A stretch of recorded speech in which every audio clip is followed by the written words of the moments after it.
மணலவைங்கோஷ க்ஷேத்திரமிதில் வளர் தானெனும் மானமாம் தானிய உளுந்தை நானாரன் ஞான விசார திரிகையில் நானல்லவென்றே உடைத்து பொடித்து ತನುವಿನ ನೆಲದಲ್ಲಿ ಬೆಳೆದ ಅಹಮ್ಮಿನ ಉರುಳಿಯ ಕಾಳನು ಸುರಿಯೋ ನಾನಾರೆನ್ನುವ ಆತ್ಮ ವಿಚಾರದ ಬೀಸುವ ಕಲ್ಲಳು ನುರಿಯೋ తనువను నేలను పెంచిన అహమను ఉలవలు ధారగ పోసి నేనెవరిన నెడి ఆత్మ విచారపు తిరుగలి నందిడి విసురు तन के खेत में उगे अहम के उरद दानों को लिए मन ही मन में कूटते जाओ आत्म विचार के बल से। ध्यायेत् शारद चंद्र सुंदरमुखं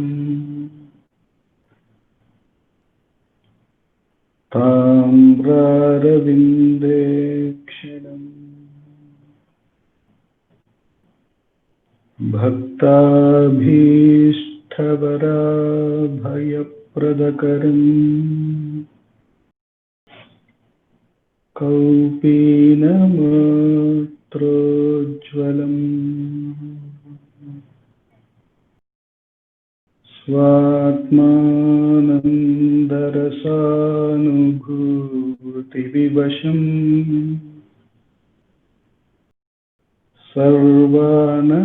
सर्वानवद्याङ्गकम् श्रीमन्तं श्रीरमणीश्वरं गुरुवरं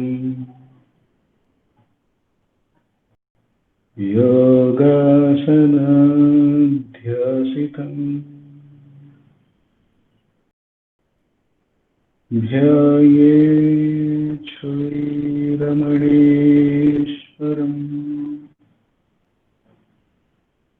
ध्यायेत् श्रीरमणीश्वरम्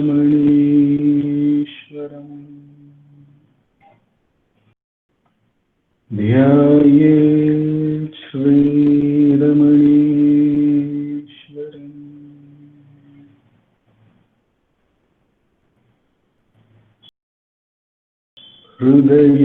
हृदयकुहरमध्ये केवलं ब्रह्ममात्रम् यहमहमिति साक्षात् आत्मरूपेण भाति हृदि विषमनसा स्वं चिन्वतामज्जतावत् पवनचलनरोधा आत्मनिष्ठो भवत्वम्। We commence today's self-inquiry session by listening to Bhagavan's Upadesham. We have been reading from this book called Ramana Answers, Self-Inquiry 1900 to 1950, a compilation of all Bhagavan's answers on the subject of self-inquiry or Atma Vichara from 1900 to 1950 by our founder president Sri A.R. Natarajan ji. Last week we looked at the first question, which is obviously the very reason that we are all assembled here, which was asked to Master, how is one to gain that eternal bliss which is completely devoid of misery? To which the Master had answered, wherever there is body, there is misery, and that is all of our direct experience. So much so we saw that even in a dream, when we had a dream body, we could have a dream misery. So wherever there is a body, there is misery, and therefore Bhagavan asked us to inquire about the true nature of ourselves, that is the vichara, and not only just the inquiry, he said after doing so, one should remain in that. That alone is the way of gaining that state of eternal bliss. Now continuing on that question, the devotee asks, what is meant by saying that one should inquire into one's true nature and understand it?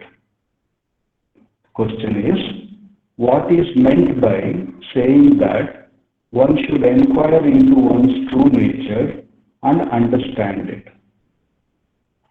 To which Bhagavan answers, experiences such as I went, I came, I saw, I did, or in this case I am listening, which I am adding now, comes naturally to everyone. From these experiences, does it not appear that the consciousness I is the subject of these various acts? Inquiry into the true nature of that consciousness and remaining as oneself is the way to understand, through inquiry, one's true nature. All of our experience, I went, I came, I saw, I did, I am listening, I have too many thoughts, this thought is bad, this thought is good. Why am I just getting carried away by a thought? Everything has two things, the thought or the experience as the object and I as the subject. That I doesn't matter what is the nature of the experience, what is the object, whether it is very physical or very subtle, which is in terms of mind and thoughts, or emotional, whichever way it is. Whatever is the nature of the object, the subject I alone remains common as the sub-experiencer. So therefore Bhagavan says, if you see what that subject is, we can see that it is only awareness of this experience or the awareness of the object, which may be, as I said, physical or subtle. So that awareness or that consciousness is what Bhagavan asks us to understand. What do we mean by understand? Setting aside all the objects, just remaining in that I or in that consciousness is what Bhagavan asks us to do through the act of vichara. What do you mean by that? What does he mean by the act of vichara? The vichara is a very conscious effort of simply not getting carried away with the object. It is consciously watching that the object has come and therefore inquiring. If I simply grasp this object, I get carried away with it. But who am I? And seeing oneself as the subject, the awareness, the consciousness, one remains as that. So this constant vichara is what Bhagavan asks us, will take us to one's true nature. So that's what we do in this Atma Vichara. Now, no matter how many thoughts rise, no matter what is the nature of the thought, what is the quality of the thought, we consciously, diligently inquire, recognizing that the thought, to whom is this? Thereupon, we see that this thought is only for me, not for anybody else, anywhere. It's only for me. Thereupon, we diligently inquire this, who am I? What do I mean by I? What do I refer to as I? or wherefrom this thought I rises within me. When we diligently inquire it, our attention is moved away from the object and back to the subject. And Bhagavan says, if we remain in the subject, then it leads us to our real nature. That means this is the only act that we need to do. Only the act of vichara, the phala of taking that to the self is done by the grace, by the master. The immense grace of the master for the next 15 minutes, let's all do Atma Vichara.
भगवते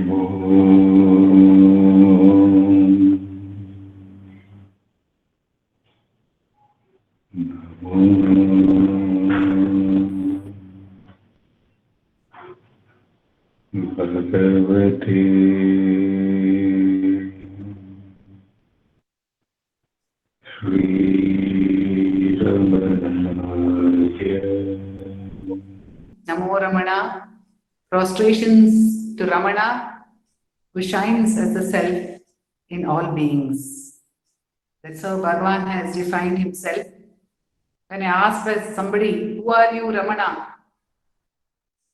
In a Malayalam poem, he was asked, and Bhagavan has answered, Ariyadi itara jeevargal ahavarija guhayil Arivai Rami Paramatman Arunachala Ramanan. Arunachala Ramana is that consciousness which shines in all beings, beginning from Hari. So in the self-inquiry session, we were taken to the awareness in every thought, the I part of every thought, to question for whom is this thought? And when the answer comes, for me, to ask oneself, who am I? This question, who am I, implies that we are already in doubt. Otherwise, why would we ask ourselves, who am I? As we said the last time also, we were dwelling upon this idea that the question, who am I, is not merely verbal. It is something which is a churning from within us. Who am I really? A churning which comes up from time to time. At the same time, it is not a continuous churning. Otherwise, there would be no need for practice or no need for any factor to remind us. Even the rise of the thought, the second object would not be there. But the question, who am I, is therefore not a burning question for us, but it is a question. So what is the purpose of this question? Why does Bhagavan give us self-inquiry as a path? In Ramana Gita, Bhagavan says that Sarva Klesha Nivrittisyat Phalam Atma Vicharataha. He says that the fruit of self-inquiry is the answer to all problems, answer to all ills, to all problems. And in the beginning, in the first question, when Gambiram Sheshayar asks how to be free of misery, Bhagavan says the root cause of all misery is being embodied. So what does it mean to be embodied? This is the question we are going into in self-inquiry. Am I really a body? Am I this body which I am taking myself to be? If I am not this body, am I a subtler body? Because the body can be gross and it can be subtle. These are questions which we have almost gone into when we start a quest saying, who am I? Maybe we are a little bit this way, that way. Maybe sometimes we are feeling strongly that we are the body. And we have come across people telling us, the great ones telling us, you are not the body. We've seen Bhagavan's life and we see Bhagavan as a boy of 16. He faces death, he conquers death by understanding that it's only the body which dies. Why, even as a boy of 12, when he sees his father's body lying there and everybody weeping, it strikes him that this body cannot be my father's. They take that body to the cremation ground and burn it and reduce it to ashes. It strikes him with greater force that this body could never have been my father. It's not that it's not my father now. If it had been my father, if this body was my father, it would have protested. It's taken to the cremation ground. It would have protested when the flames were lit on that body. How could that body have borne the fire? It would have protested. And now the relatives wouldn't have burnt that either. If that was my father, how would they have set fire to them? So that was not father. That which was father has left his body. So Bhagavan understood even as a boy of 12, and he said to himself, that which I call I is still within my body. So he recognized that there is something which we call I, which is not the body. When this recognition comes to us, then this, if I am not this body, who am I? If I am not the body, the subtle body, which is moving around in my dreams, because that also disappears when I wake up, then who am I? So this question comes to us. If I am not the body, who am I? Am I the mind which recognizes the body? Am I the power of thinking which says, I am the body, I am the seer, I am the listener? Then what is this mind? Asks Bhagavan in Upadesha Saram. He guides us to ask, if you think you are the mind, then ask yourself, what is this mind? And when you ask yourself, what is this mind? And when you start looking at the mind, you will find that mind is nothing but a series of thoughts.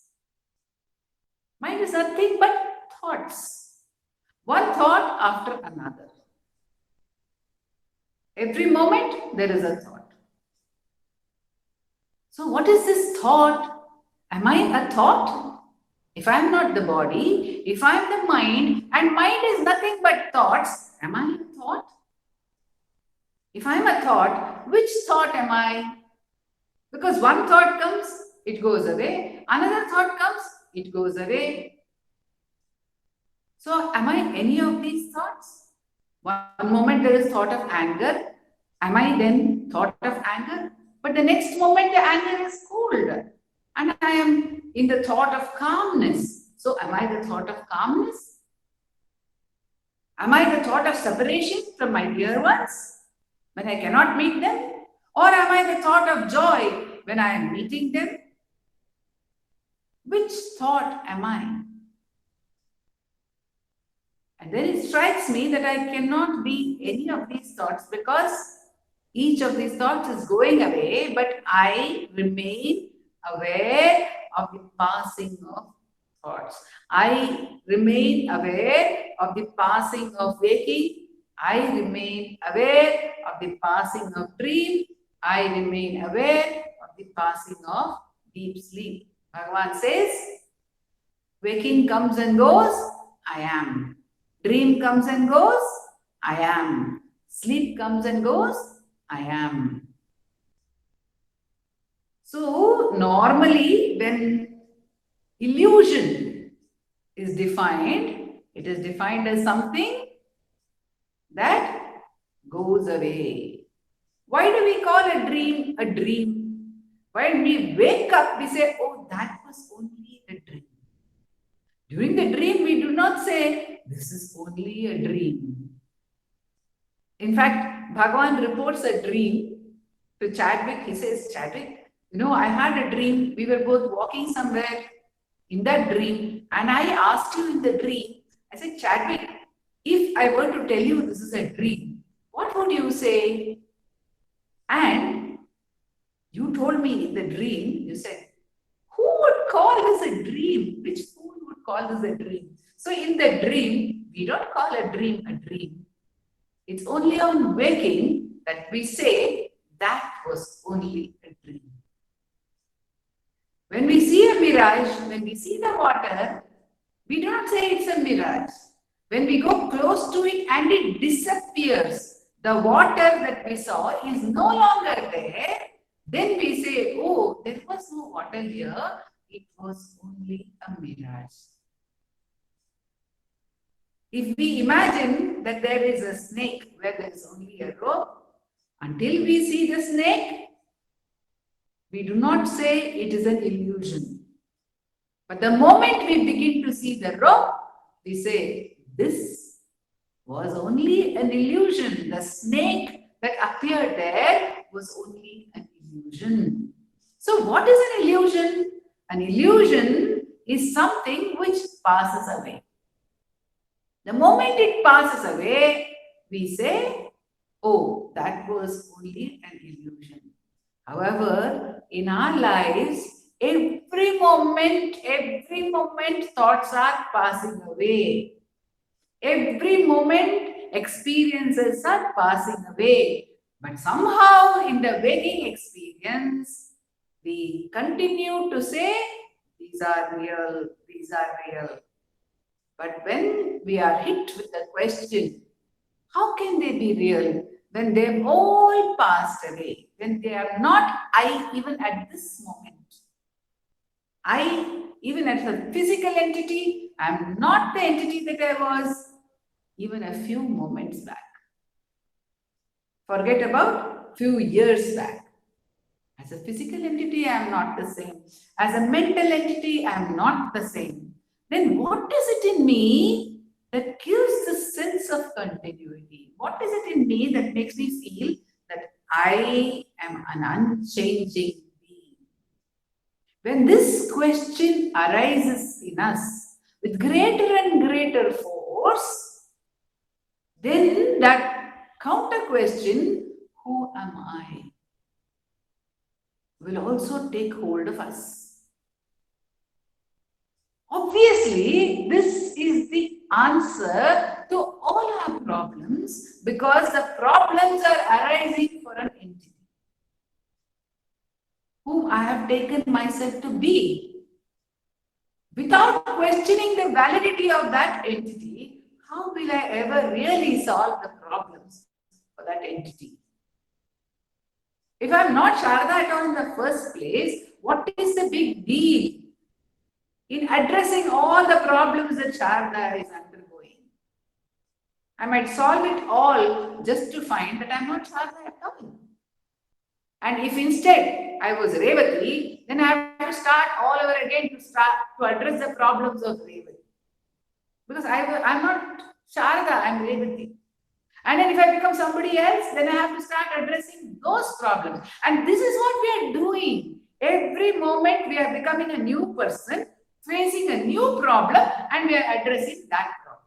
Every moment. The new problem may be a repetition of an old problem. But at that moment, it is new. At this moment, I have a headache. I might have had a headache 10 days ago. But at this moment, I become the person with a headache and I have to address the headache which I have become at this moment. The next moment, I become a person with sorrow and I have to address the sorrow. So each moment, I am becoming a new person and I am addressing the problem of that person. Therefore, I do not find a permanent solution at all because I never know who I am going to be the next minute, what kind of problem I am going to cook up the next minute, what problem I am going to hold on to the next minute. And once I hold on to it, then I have to find a solution. But the truth is that I am none of these things. So when this hits us more and more, when the question it becomes strong, who am I? When the question takes hold of us again and again and again, when there is a question, when there is an intense question, there cannot be any answer at that moment. But what our mind is seeking all the time is an answer. We want answers. All the time we want answers. Even to our children, we want to give answers all the time. From the smallest thing. See what a difference it can make. If we do not give answers, what happens to the mind? It becomes very tentative. It comes closer and closer to silence. When we stay with questions, even in an ordinary small thing, say a child asks, what happens to the sun when the sun sets? So normally what would we tell? Child is very young, the mother might give some little story, the mother might say, just like you go to bed, the sun also goes to bed. We have the famous song in Sound of Music. The sun has gone to bed and so must I. So it's like that. The sun has gone to bed. Okay, there's an answer. What happens to the sun? The sun has gone to bed. After the child grows up a little bit, no, sun doesn't go to bed. Actually, what happens is that the earth turns around and so we do not see the light of the sun. The sun does not set. The child goes to school, the child studies geography, the child studies physics, and the child finds new answers. But what if a mother were to tell the child, when the child asks, what happens to the sun when the sun sets? And supposing the mother says, actually, I don't know what happens to the sun when the sun sets. One day, you and I, let's just follow the sun when it sets. So until that point of time, the eagerness in the child to know will remain until the child has gone and seen. Similarly, Bhagavan tells us, instead of assuming that it is my thought, instead of following the thought, do this following the sun, try to see where the thought sets. Try to see it for yourself. What happens when the thought ceases to exist? What happens when there is no thought? It happens unconsciously every day in deep sleep. Try to follow it consciously. What happens to the mind in deep sleep? If that question comes, just as it comes to a child, what happens to the sun when the sun sets? Bhagavan says, find out, follow it. He doesn't give us an answer. He gives us a question. He says, ask yourself, what happens? How do you ask yourself? He gives us a process by which we can ask ourselves. Because what the process is required, because we have become so closely associated with the thought. We get so closely identified with the thought that we don't even remember to ask. We don't even remember to turn back. We don't remember the questioning attitude. So Bhagavan reminds us by asking, for whom is the thought? It's a reminder. The thought is not me. I have got intertwined with it. I have decided that I am now angry, happy, sad. I am now wanting to do, wanting not to do. I am tired, I am excited. As he's given the example in today's question, right? All the time I am intertwined with the object. And I forget that that is merely a thought. I become that literally. I get carried away by it literally. So to pull myself back in order to be able to see the truth, hey, this is not what I am all about. So Bhagavan, in order to pull us back, he gives the question, for whom is this thought? That question, when I tell myself, this is my thought, a revelation happens. That revelation is that A, this is only a thought, and B, it is my thought. That means I am giving life to it by paying attention to it. And it is equally possible for me to put it aside. It is my thought. I can put it aside. It is not somebody else's thought, which I have no right. It is my thought.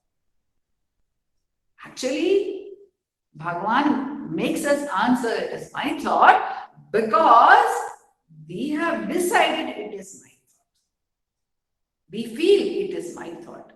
In fact, we feel it is I itself. So he distances us a bit and asks us to acknowledge that it is my thought. I am responsible for it. Why he makes us accept the responsibility for it is that we cannot escape it in any way once we have accepted responsibility for it. Otherwise, we tend to say, oh, the thought came. It came of its own accord. I can't do anything about it. Thoughts are coming. Where from do they come? Asks Bhagavan. They come because you pay attention to them. You give them life by your attention. So you accept that you are giving life to them. Once we ask ourselves, for whom is this thought? And we recognize it is my thought, and we've realized, hey, this is a thought. This is just a thought I'm paying attention to. It has come, it will go. It's only a thought. It's only a thought. And every experience I have is only a thought. There's no difference between one thought and another. They're all thoughts. This also we will recognize. The moment we start asking ourselves, for whom is this thought? And answering, it's for me, it's my thought, everything is my thought, they're all thoughts. No difference. No difference between one thought and another. Once I stop getting carried away by the thought, there is no good thought, there is no bad thought, or Bhagavan says, all thoughts are bad because all thoughts are taking my attention away from the self. But they are all merely thoughts. They are not the I. They are all a passing show. Every thought, every experience that arises is my thought. So what do I do? Since I know it's my thought, I have the freedom to continue to hold on to it, to wallow in it, to swim in it, to get carried away by it, to do anything. Or, as Dilip often says, use the opportunity to turn back and ask myself, okay, if it is my thought, I know this thought now, this is my thought, I understand, but who is this I? Who is this I? In this my thought part is clear. Thought part is very clear to us all the time. But this I part, who is this I? When we really ask ourselves at that point of time, who is this I? There's no answer. There cannot be any answer. Because there is really, Bhagavan says, no entity called I. It doesn't exist. Uruvatra peya handai, he says in Ulladu Narpadu. It is just a formless ghost, he calls. He calls it a ghost because it appears to arise based on memory, based on the past. And that which is based on the past is a ghost. If it has no present meaning, if it has no present existence, and it is only from the past, it is a ghost. So, Uruvatra Pei Ahandai. This I, having no form of its own, having no support of its own, other than the self, if you can call it the support of the ego, having no existence at all. When it is asked, who am I? It has to subside. Bhagavan says, this is the answer, not any other path, because if I hold on to the ego for any other practice, finally the ego has to be tackled. Every other practice which is done with the sense of my doing something will purify the mind, it will bring this ego to a point of such subtlety that it is ready to submit itself to the self. That is the path of Chitta Shuddhi, purification. Keep on purifying the mind. All thoughts keep on falling away. Slowly the thoughts become less, and finally we are left with this subtle entity, which recognizes that the silence is the most important thing, but that remains. In fact, a question comes in sadhana as to how to steady the abidance.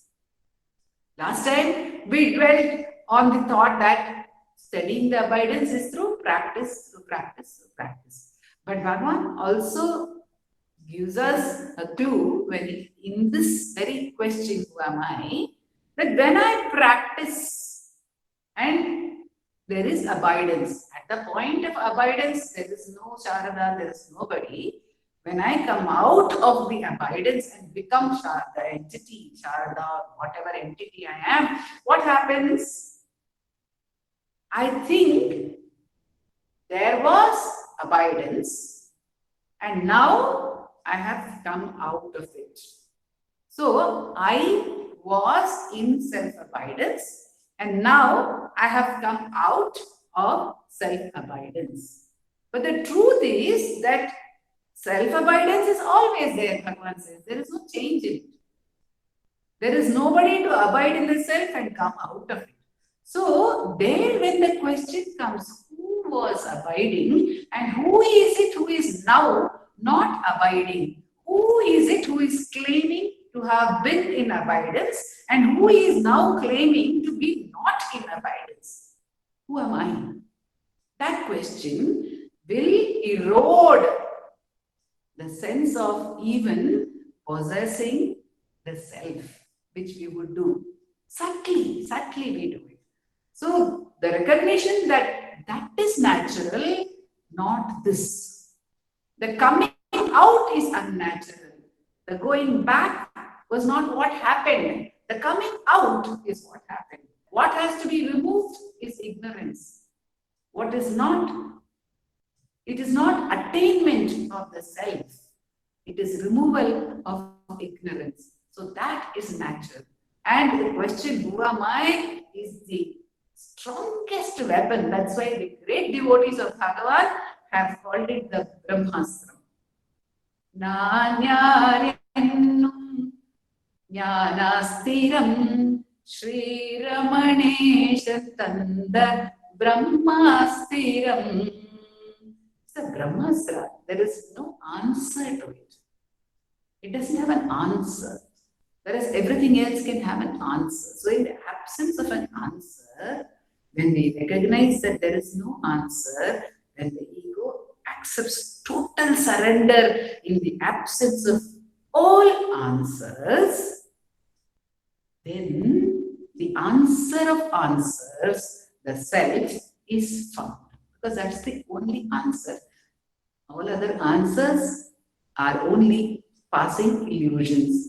Therefore, Bhagavan says, self-inquiry alone is the answer to all our problems. No matter what the problem is, that alone is the true answer to all our problems.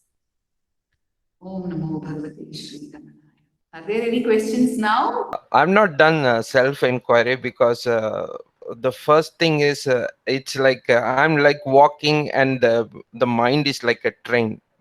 It's so fast. The moment I ask that who am I, for whom this thought, it says it's to me, and I ask who am I, but already it has gone to the sixth thought. 1, 2, 3, 4. The mind is going at that speed.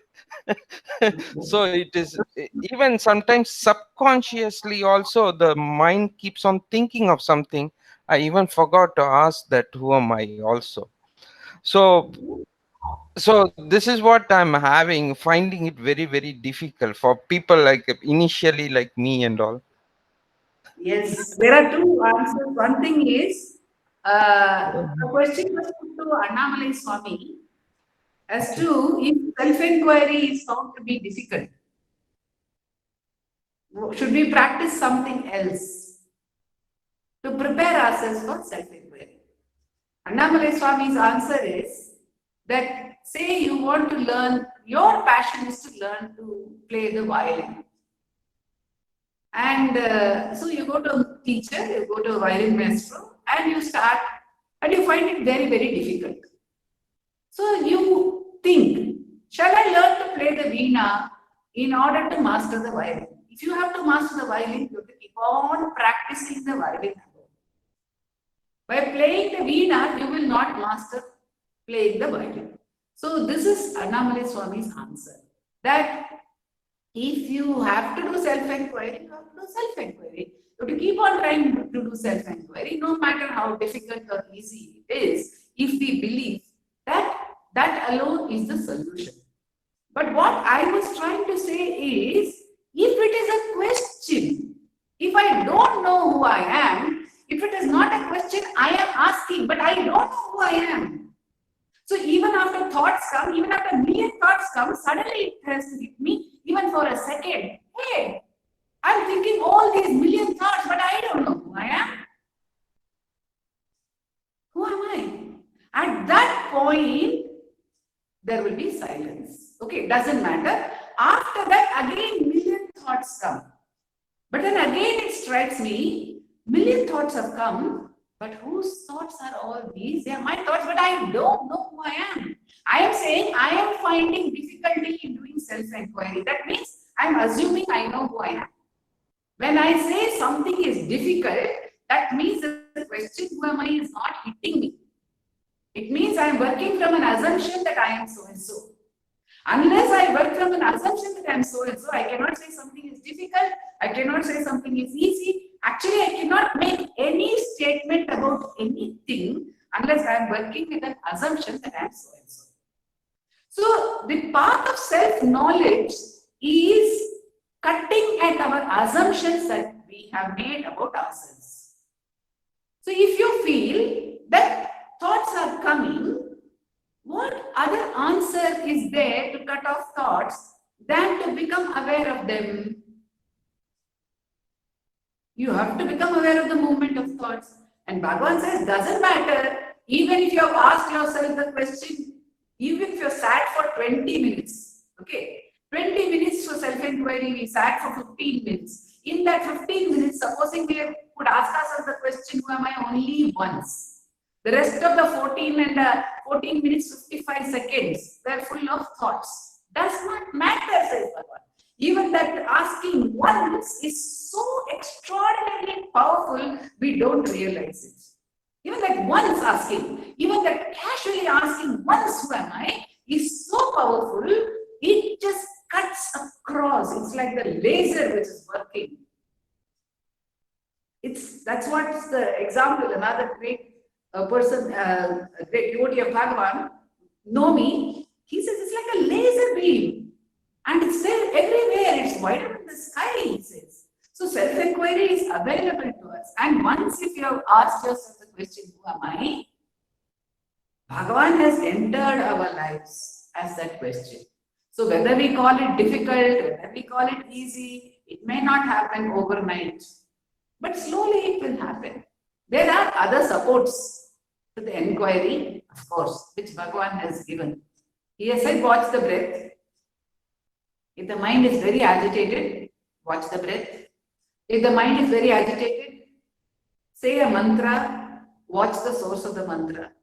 That is also something which you can do to quieten the mind.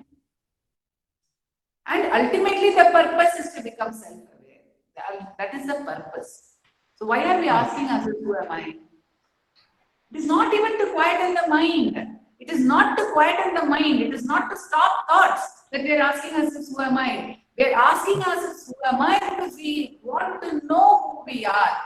We are asking ourselves, who am I? So that when we ask ourselves, who am I? And we don't have an answer and we surrender, then the answer, which is grace itself, will of its own accord reveal itself. Because we can't find the answer. We can't. It's impossible for the limited to find the unlimited. So the point of asking, who am I, is not by my effort to grasp anything at all. But the point of asking, who am I, is to recognize my absolute helplessness in everything. Because I don't even know who I am. There is a question of